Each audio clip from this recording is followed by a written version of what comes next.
Hello, everybody. I'm so excited. My name is Dr. Richard Watkins here for another installment of I Am Science. With the scientist right here live in the flesh, we have a physicist. Right, who are we talking to today? I am Dr. Adrienne Erickcek. I am a theoretical cosmologist at the University of North Carolina at Chapel Hill, and I study dark matter in the early universe. Okay, all right, let's back all the way up. Adrienne Erickcek, how did you become a scientist, and how did you decide that physics was where you wanted to go? So, from a very young age, I was really into science fiction. Okay. I was an avid Star Wars fan by the age of 4, got hooked on Star Trek by the age of 7, and I wanted to build a warp drive. Okay, wait, the warp drive is what allows the Starship Enterprise to go super fast warp speed? Exactly, to go faster than the speed of light and explore the cosmos. Okay. That's what I wanted. So I wanted to invent the warp drive. Okay. How far are we away from that? A long way, unfortunately. Okay. So far away that that's not what I work on anymore. Oh. But that's how I got into it. Okay. And my father was and is always been kind of interested in physics. Okay. He's retired now, but he was an economist and dabbled in physics on the side, and so knew enough to be able to tell me, well, you've got a problem, kid. Okay. You're gonna, as you go fast, time slows down. Okay.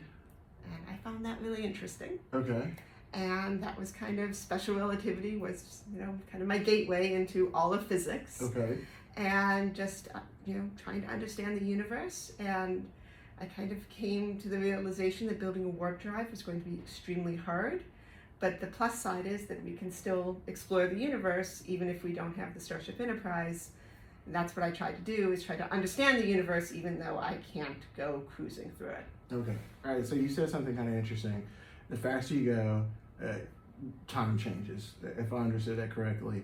That's a pretty trippy concept right there. So what's the threshold? So are you saying that if I'm in my car and I go from 15 miles an hour and I open it up and go 80 miles an hour, my 80 mile per hour self is experiencing time different than my 15 mile per hour self? Very slightly, yes. Okay. Very, very slightly. But the answer is yes, though. The answer is yes. That's trippy in and of itself, though, right? But very, very, very slightly. Okay, so it lends itself to the next step, which is the faster I go, the greater that change in experience with time, right? Yes, and it the effect builds up pretty sharply as you approach the speed of light. Okay. So it's still a pretty modest effect, even if you're going 1% the speed of light, which is still really, really fast. Okay.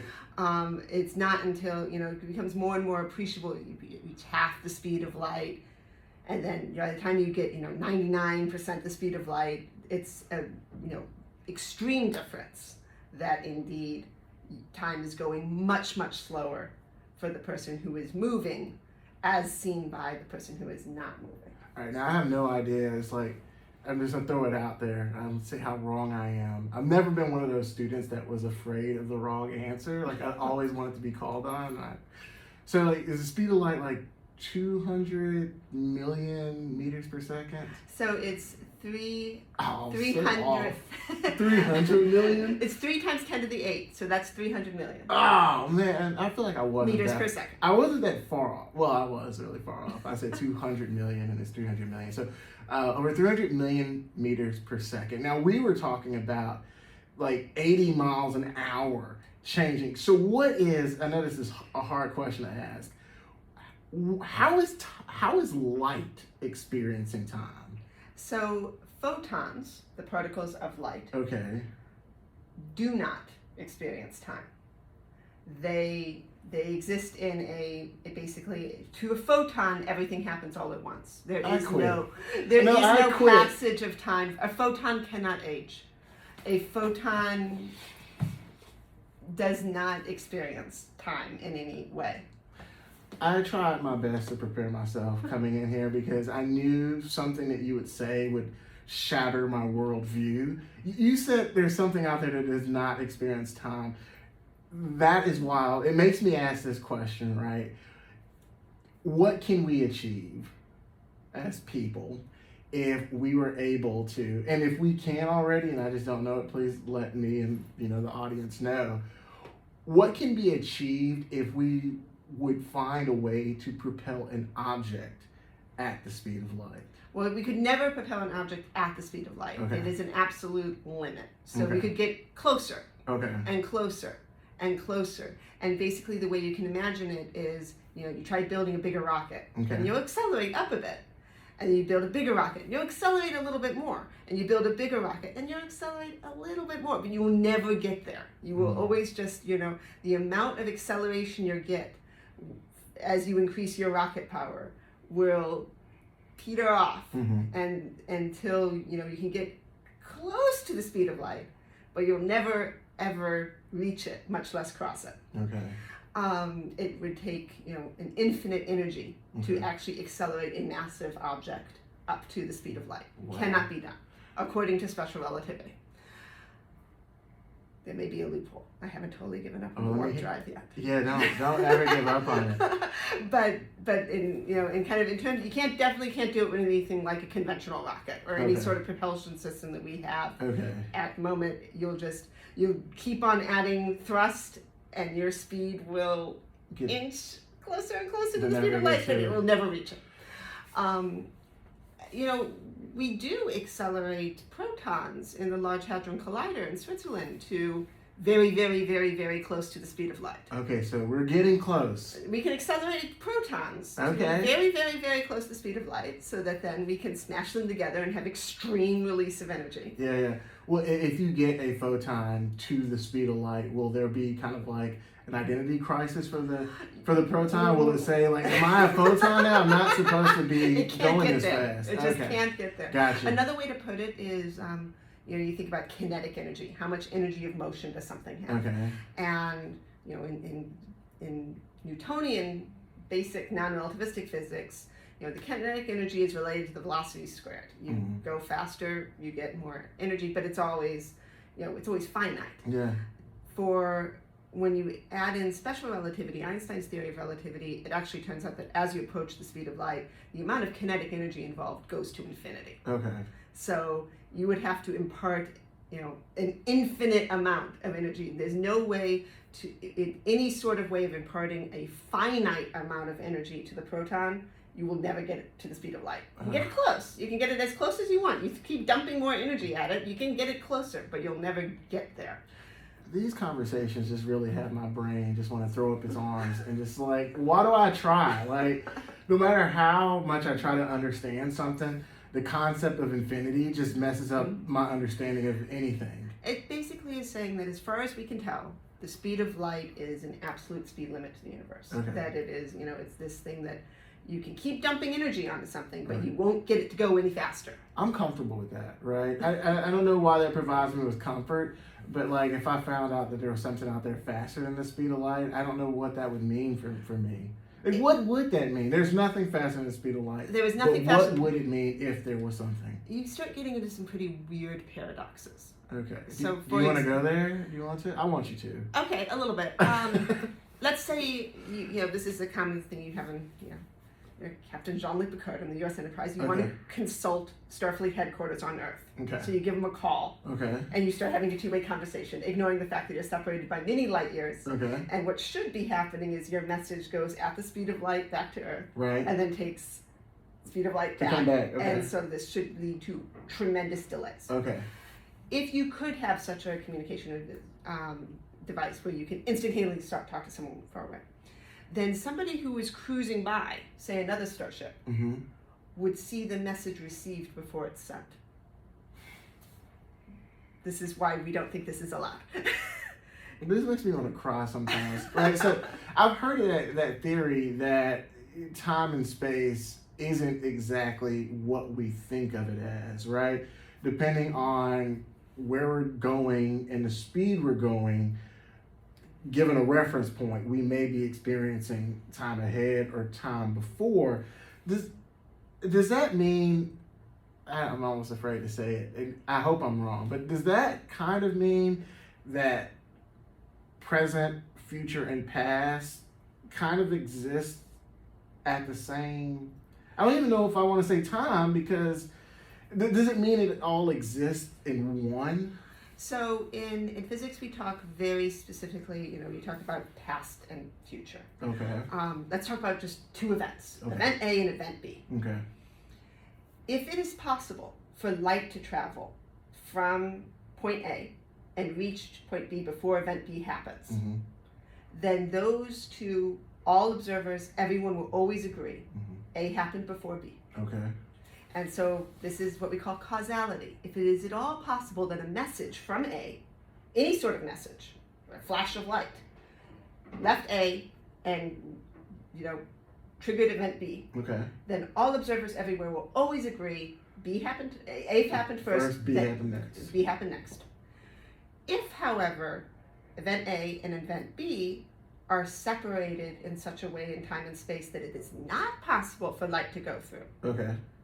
then some observers will see A first, then B. Some observers will see them happen at the same time, and some observers will see B happen before A. This is why it would be alarming if it were possible to transmit a message faster than the speed of light, Right. because then the message's departure and the message being received would be events that light could not get there in time. Yes. And so some observers would see them in a different order. Oh my and so some gracious. observers would see message received before it was sent. Okay. And that's kind of paradoxical. And so Okay. that's one of the reasons why we say that can't happen. No information can go faster than the speed of light. Okay, let me do the podcast thing right here. We're here with Dr. Adrienne Erickcek. Did I say that right? Erickcek? Erickcek. Erickcek here at the University of North Carolina, Chapel Hill, physics, where we're having the strangest conversation ever. So I wanted to kind of get back to this concept of infinity that I think is kind of strange, and it made me think of I had an opportunity to see you talk at Gizmos at Carolina Science Cafe. And a question that I asked there, which I'll repeat here after this, made me start thinking about like a lot of different things. So I think Netflix has a documentary called like Finding Infinity or Chasing Infinity or something like that. Like I absolutely loved it. It was like I couldn't go to sleep, so I turned it on and it was just like glued to the screen. But some person was trying to explain a problem with the concept of infinity as far as like how we can kind of like hold it in our head. And this is the example that they used. And I just want to hear your response to it. You can say that's like hogwash, or you can be like, oh, it's actually stranger than that. So if you have a triangle, it's like a large triangle, like large enough, it's an object where you can like push it. And you're trying to push the triangle up the hill. It'll be hard as you try to turn a triangle angle over angle as you go up the hill. You want to make it easier? You add another angle going from a triangle to a square, right? Then you add another angle to even make it easier to push. Then you go from a square to a pentagon and then a hexagon, and I don't know all my, gons, geometry terms, but the more angles that you add, the easier it becomes to push it up there. And so I guess an engineer or someone would say, oh, the easiest you can make it is add an infinite number of angles to the shape, and then that'll be the easiest it is to push up there, an infinite number of angles. And then you start pushing and you realize like, oh wait, I'm pushing a circle up this hill, which has like no angles. So both an infinite number of angles and no angles is the exact same thing. How is that even possible that infinite and nothing can possibly be the same thing, at least in that situation? Because you're saying infinite and nothing in two different contexts there. Okay. You're saying that a circle has when you talk about adding angles, let's be more precise. You are adding points of inflection while decreasing edge length. Right, okay. And so a circle, you could say, is an object with an infinite number of points of inflection. There is no place on the circle that is a straight edge. Okay. And so any place, and the circle is continuous, so there are an infinite number of possible places you could be on the circle. Every single one of them is an inflection point. So in that sense, it has an infinite number of corners. Got it. At the same time, it has no edges, because Okay. if you talked about its edges are length 0. Right. And so your very conception of what did you mean by an angle? Oh. Because by definition, when we say angle, we're talking about edge, point of changing, Right. a point of changing direction. Okay. And so the limit of a circle is you're both taking the edge length to 0 Okay. while increasing the number of inflection points to infinity. Gotcha, That leads gotcha. to the circle. All right, you get that? So the take-home messages, the two most interesting things are circles and then light. So go ahead, there's light everywhere, there's circles everywhere, have fun with that.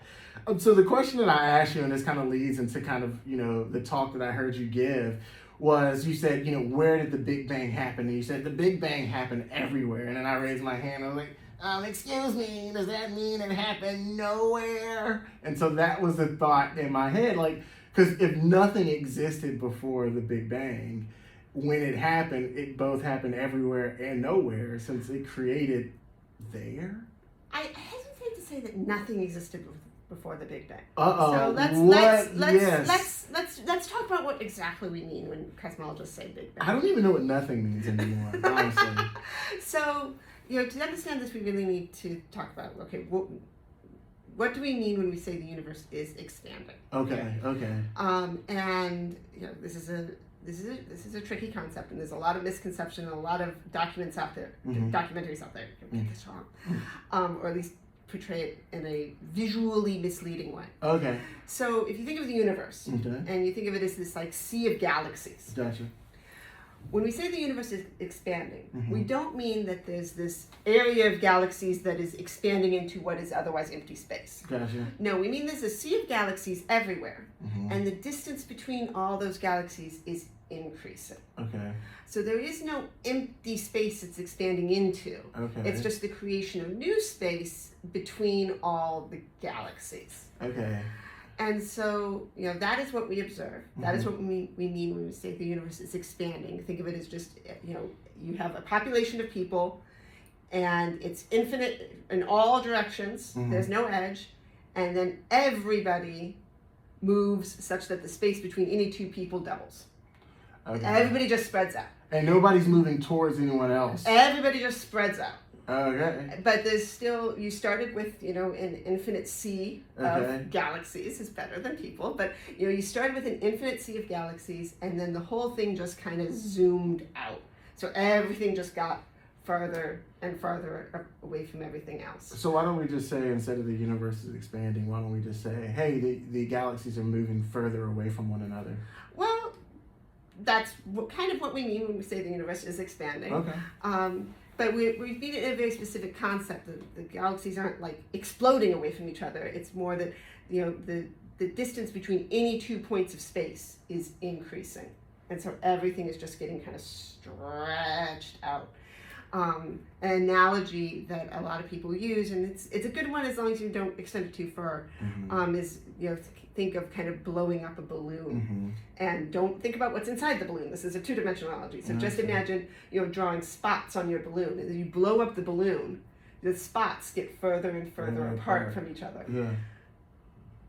Now take that balloon and flatten it so there's no edges, and then you get closer to what we think about when the universe is expanding. Do you have a hard time finding analogies for the universe? Because I just feel like, even with the balloon, when you're dealing with something just as strange and as weird as the universe, analogies are hard to come by. In some ways, it comes back to your trouble with infinity. Infinity is a difficult thing to envision. I know. I have trouble with a lot of stuff. And so, what I mean here is that the universe is, as far as we can tell, the same here, the same there, the same everywhere. If I went, hundreds of millions of light years away, the universe would basically look the same there. It has no edge. There's no boundary. There's no this is the most distant galaxy. No, there's just it keeps going forever. So you're not saying that the universe is infinite? As far as we can tell, all evidence right now points to the universe is infinite. But it's infinite, and so something can be infinite and it can grow at the same time. Exactly. Right. So you can have two infinite quantities, one quantity larger than the other, and they're both infinite. Yes. Okay. You see, this is why I want to quit. Just like, I want to quit. It's not fair. So we were getting to the Big Bang, and the Okay. Big Bang now take the movie backwards. So Okay. now instead of everything getting farther apart, bring everything closer together. So we still have an infinite sea of galaxies, no edges, keep going in all directions. Mm-hmm. But now all the distances between all the galaxies is shrinking. Mm. So everything is just coming closer and closer together. The separation between any 2 points in the universe is shrinking. So we're running the movie backwards. Okay. We're going back in time. Okay. And when we say the Big Bang, Mm-hmm. what we mean is that point when the separation between any 2 points in the universe is 0. So And back this to my nowhere thing. Bro. Well, so but every place in the universe exists. You know, it's like it's kind of like our circle. Are the edges still there? Oh, I don't know. I don't And know. as the different points now, all the points that were there are still there. They're just all infinitely close together. And we're also talking about time too, right? Or no? No, this happened at as far as we can tell, this point when everything was on top of each other, everything was at the same location, separation 0, Okay. was 13.8 billion years ago. Okay, 13.8 billion years ago. That was not that long ago. Actually, I mean, as long as it could be, it doesn't seem that long ago. Well, that's as long ago as you can possibly be. That is, we don't know what happened before that. So let me say a caveat. This is all what general relativity, Einstein's theory of gravity, predicts. The other major part of modern physics is quantum mechanics. Oh yeah. Quantum mechanics has very strong opinions about what happens as you bring things really, really, really close together and start considering systems that are very, very, very tiny. Okay. So exactly this realm of running the movie backwards and trying to say, let's bring everything in the universe arbitrarily close together. This is exactly the point where quantum effects would come into play. All right. Which means this is one of very few places in the universe where you have enough stuff to be gravitationally important, Okay. combined in a small enough area for quantum mechanics to be important. Okay. I.e., this is one of the few places in physics where you need a theory of quantum gravity. All right. Fortunately, we don't have one. Why? We don't no have one's one. come up with it, or? As far as we can tell, quantum mechanics and gravity do not play well together. And, this is one of the major outstanding theoretical questions in physics. It has been since general relativity and quantum mechanics grew up together in the teens and 20s. Okay. There are theories out there for how maybe to try to do it, but Okay. we do not have a complete theory of quantum gravity. Right. Which means, normally, fortunately for physics, there are very few cases where you'd need one. Okay. The Big Bang is one of those cases. So, if you ask a bunch of cosmologists, did we ever really get to separation 0? I think most of them, myself included, would probably say no. I don't think we ever got truly to separation 0. Something happened with quantum mechanics before we got there. Yeah. Some different physics took over, and we have some ideas of maybe some things that might have happened around then, but we don't have any good theories for it because we've literally just lacked the mathematical description we don't know how to describe that much matter in that small a volume. We don't know how to describe densities that high. Yeah, right, because... All right, so separation 0. And you... If you say that we never got there, are you also saying that separation 0 doesn't even exist? I'm saying that I think, if in my analogy, playing the movie backwards. Yeah. Once you get, in the context of general relativity, classical gravity, you can play the movie backwards and it very clearly says, and totally unambiguous, yes, 13.8 billion years ago, the separation between any 2 points in the universe was 0. Thank you. That said, if you ask, okay, and what was the separation 10 to the minus 20 seconds after that? You get a number. Mm-hmm. Oh, it's here. not zero. It's small. Right. Things were very compact back then, but it's a number, and we can basically go from there. What happened? Did it really between what we said, separation 0 and 10 to the minus 20 seconds later, a separation that we feel comfortable working with? Mm-hmm. I think new physics definitely came into play in that tiny fraction of a nanosecond that we don't fully understand yet. So we can talk with a lot of confidence that something very interesting happened 13.8 billion years ago. Without being terribly confident that we actually ever reached truly, separation 0. Dr. Erickcek, physicist, University of North Carolina at Chapel Hill. Correct me if I'm wrong, but Einstein and maybe several other physicists always linked time and space together. They're not separate concepts, they're linked. So when we're talking about separation 0, we're talking about space, right? The distance, spatial wise, between any 2 points is 0. What does that say? What does that say about time? That's a very insightful question. Sorry, I'm thinking about how I want to express this. This is gonna go down in history. Like whatever you say is gonna. So, the idea of relativity. What we were talking about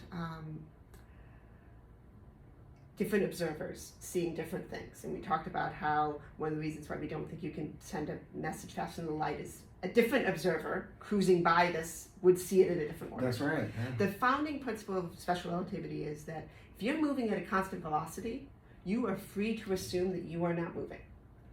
And so your time may pass differently than other people's time. Your measurement of how far things are apart will be different. And so you're absolutely asking the question, whose separation and whose clock? When I say it happened 13.8 billion years ago, according to who? According to an object or a clock or an observer who is at rest relative to the expansion of the universe. Definitely not a proton. No, sorry. Definitely not a photon. To a photon, the Big Bang is happening right now. I'm sorry. A photon. I'm gonna walk out of here, and I'm not gonna be able to shake that what you told me about a photon at the very beginning of this conversation. Photons have no sense of time. Are you also a photon expert too, or kind of? No? There are definitely people who know more about electromagnetism than I do. That's the correct way to say it. Electromagnetism. I'll need some suggestions at the end of this because I gotta talk all photons to somebody. But go ahead. Sorry. But yes, we can't really talk about a photon experience time, but let's talk about like an unstable particle. Okay. A particle that would normally decay. If you're sitting next to it at rest, this particle would decay in a fraction of a second. If that particle is instead moving, it can live a lot longer, according to you, because basically its little internal clock is ticking a lot slower. So you absolutely can ask, 13.8 billion years, according to who? Whose clock? And I, was talking about imagining the sea of galaxies and then the distance between the galaxies. Yeah. Stretching. That sea of galaxies defines a rest frame. Yeah. You're either moving with respect to that sea of galaxies or you're not moving with respect to that sea of galaxies. And so when I say 13.8 billion years ago, I'm saying according to a clock that is at rest relative to the sea of expanding galaxies. Okay. To a particle that's been moving at near the speed of light since the Big Bang, it happened much more recently than that. Wow. Okay, for the audience, I had an opportunity to sit in on your talk, but a refresher is always good. A lot of what we know or how we think about the Big Bang, of the origins of the universe, you explained, comes from our study of the cosmic microwave background. Yes.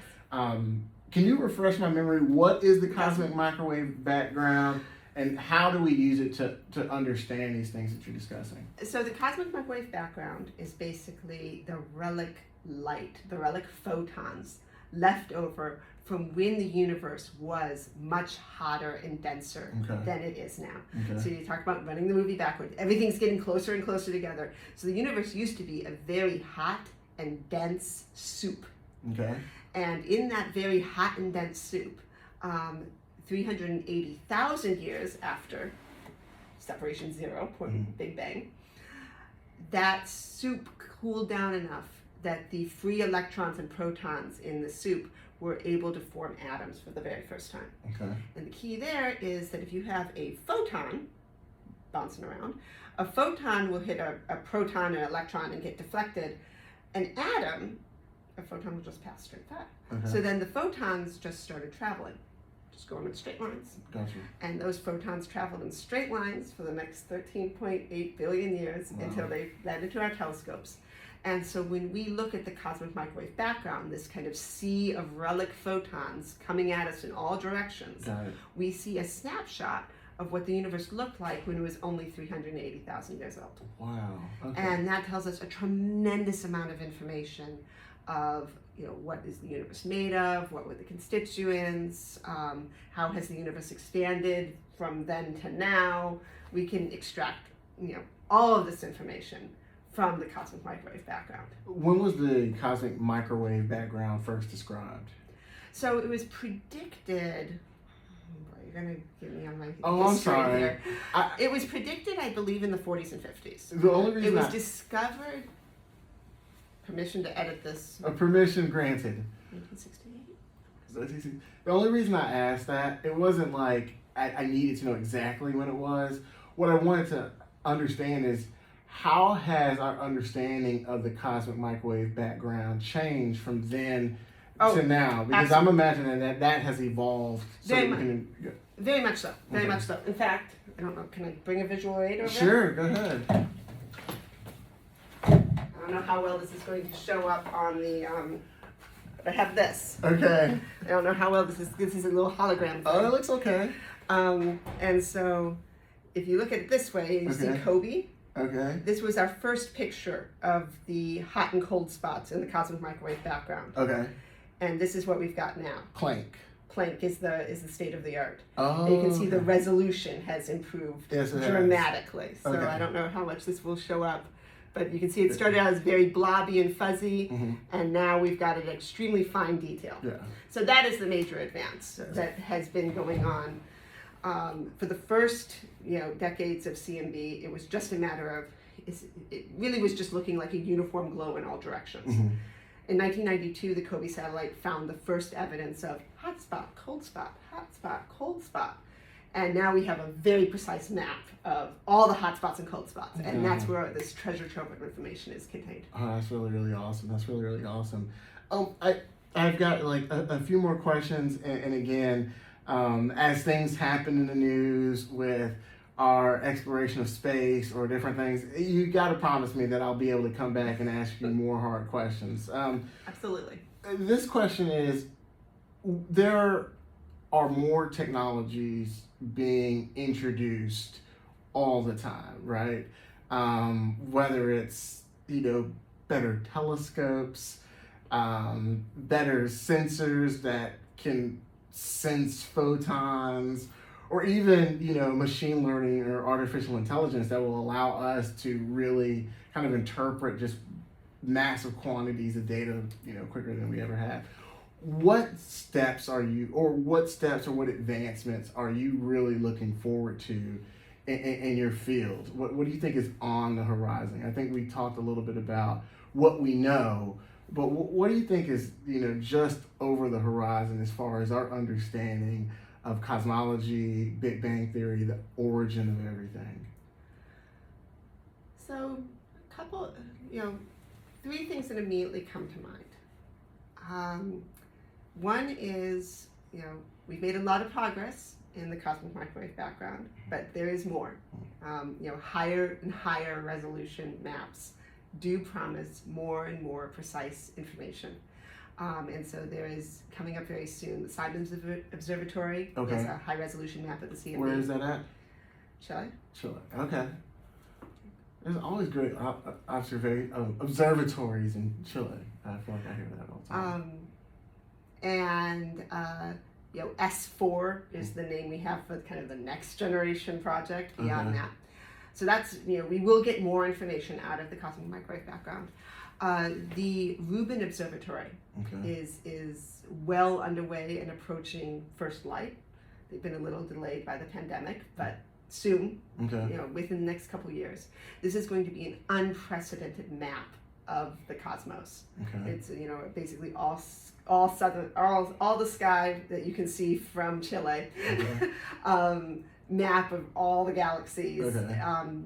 Deeper than we've been able to do that widely before. It will discover a tremendous number of supernovae, which we use to measure the expansion of the universe. It'll give us the most complete census of how many galaxies and smaller galaxies. Like I said, I'm really interested in dark matter, so I'm very interested in kind of what's the smallest objects, gravitationally bound objects you can have out there. I'm very excited about that. And then the final thing I would say is, as though the Large Hadron Collider, I think a lot of us have been a little disappointed that it hasn't discovered anything after discovering the Higgs particle. But there is always hope that it's going to point the way to something beyond our current understanding of standard model of particle physics. And cosmology is one of the major places where we have a definite need for something beyond the standard model of particle physics. We do believe that there is a tremendous amount of dark matter in the universe, and that dark matter is not part of our current understanding of particle physics at all. And so any hints of a better understanding of particle physics could be very helpful to us. So just really, really quickly, I know dark matter, dark energy is, very interesting to you and, to me, because it's just kind of like this unknown piece out there. With a better understanding of dark matter and dark energy, what are some possibilities for? Well, actually, let's do this. What are some applicable possibilities? I'm just, if you have to use 90% imagination, I know that's sometimes frowned upon maybe in academia, but if you have to, that's fine. What are some implications of a fundamental understanding of dark matter and dark energy? What will it bring us? It's hard. This isn't obvious. The one thing we know about dark matter is that it doesn't interact much. It's pretty elusive. It's very difficult to imagine using it to do anything. It's very difficult to catch. Or manipulate. Or detect. Similarly for dark energy, it's not something that there's a lot of it on a cosmic scale, but it's not even locally. There's not that much of it. So even if we could figure out somehow a way to extract it, it's difficult to see how we get much out of it. Whenever you ask a theoretical physicist, this kind of question, we will quickly point out that there is a long history of physicists not having a clue why what they were studying was important. When the person who first discovered the radio wave discovered it, he said it had no practical application whatsoever. So we don't, I won't say there are none, but it is difficult for me to imagine. But that might be just the limits of my imagination. I'm not. Hot take for the first time ever. I think the possibilities for practical applications of dark matter and dark energy are endless. You just described something that's hard to catch, hard to detect.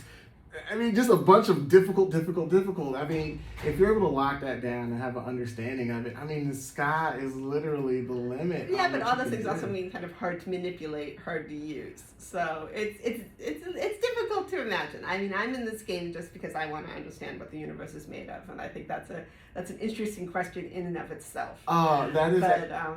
That is a perfect way. That's a perfect way to tie a ribbon on the end of this. Do it for curiosity's sake. I think that is in and of itself reward enough, right? I've had such a great time talking with you about photons, about time, circles, and we didn't even really touch on dark energy and dark matter like we should have, but even the tail end of it, we touched on it. We also discussed the origins of the universe, the cosmic microwave background. I feel like I've learned quite a bit. Thank you so much for your time. And since curiosity is the real driver of all of this, right? Outside of physics, right? Can you look at like another field of science and say, I'm interested in that. I'm curious about that. Because what I'll do is I'll go figure out somebody to bring on the podcast and discuss that. So you pick another field outside of physics. Outside of physics and say, now that's something I'm curious about. You're putting me on the spot here. Okay.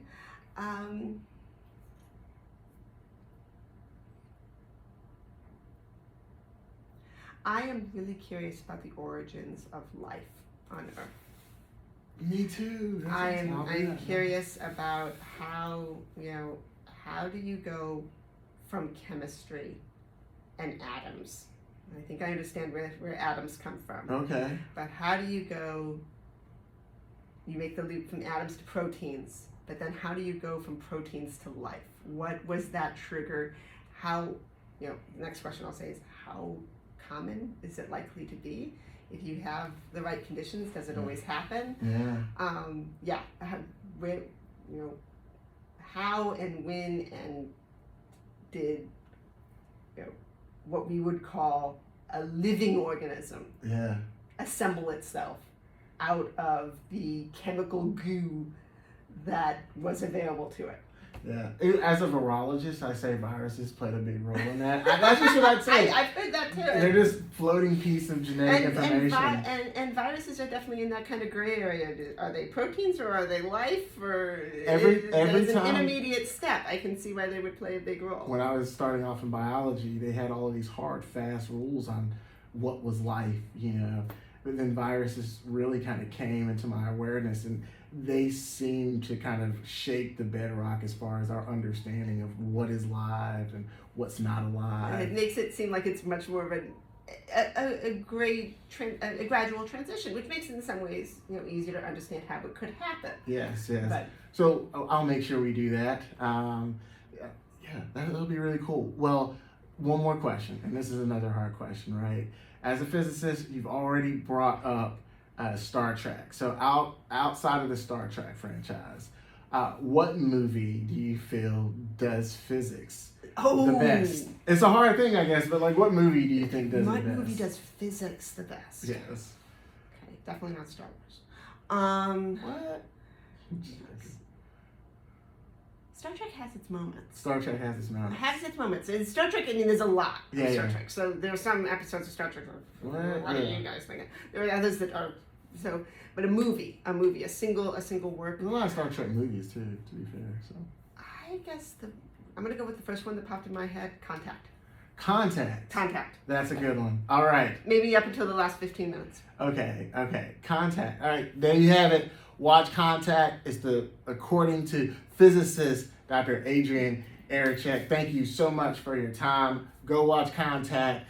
Study every single ball, sphere, or circle around. And listen, next time you turn your light on, give that lamp a second look, because that photon has so many stories to tell you that dates all the way back to the Big Bang. Thank you, each and every one of you. I'm Dr. Richard Watkins. This has been I Am Science. See you next time. Bye.